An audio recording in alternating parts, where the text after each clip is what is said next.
Hey guys, Rome Grown here. Just wanted to give you guys a quick bit of advice when it comes to choosing plants and when it comes to choosing your clones or your sprouts for the season. Now, when you go to nurseries, there's a lot of plants to choose from. It can be overwhelming sometimes. So I'm just gonna give you a couple of things that I look for personally when I'm choosing plants for the season amongst hundreds. You know, there's this general consensus, like when people go in, they think the bigger plant is better. The bigger plant is better.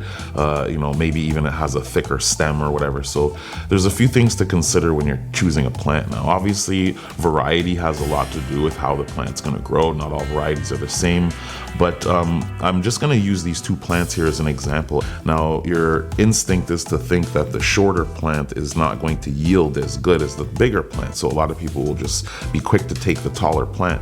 What I actually look for is I look for internodal distance. And internodal distance, what does that mean? Well, internodal distance is the space between branches. Here you can see how small the space between where the branches are eventually going to grow, where the shoots are going to come out. They're very small. And when that happens, that means there's going to be more branches per square inch all the way up the plant. Ideally, and hopefully that continues on, especially when I transplant it. Now this one, it has a thicker stem, and you know, thick stems can be a sign of hardiness in plants, but for the most part, this has a much larger internodal distance. I feel like this plant actually is going to yield a lot more than the other one, just simply because it has it's going to have so many branches, and it has so many more shoot areas and shoot sites for the branches to come out. So that's one of the things that I look for. I also check the plants to see if there's any signs of pests or if there's any signs of nutrient deficiency, disease, mold. If there's anything underneath the leaves, I'm checking for any insects, or I'm checking for any insect eggs or anything like that.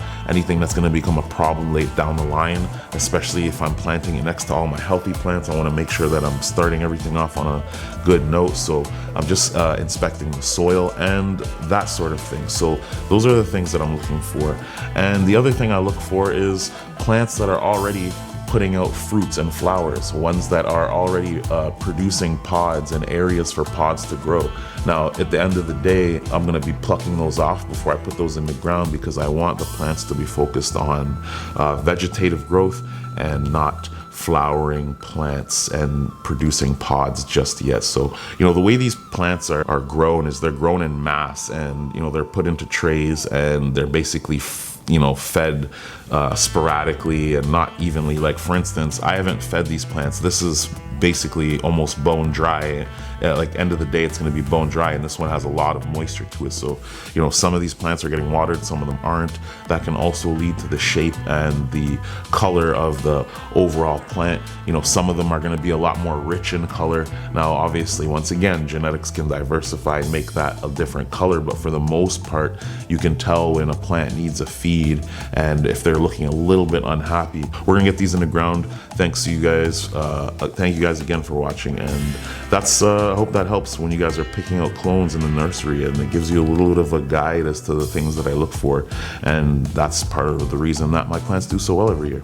Anyways, thanks again. See you guys in another one.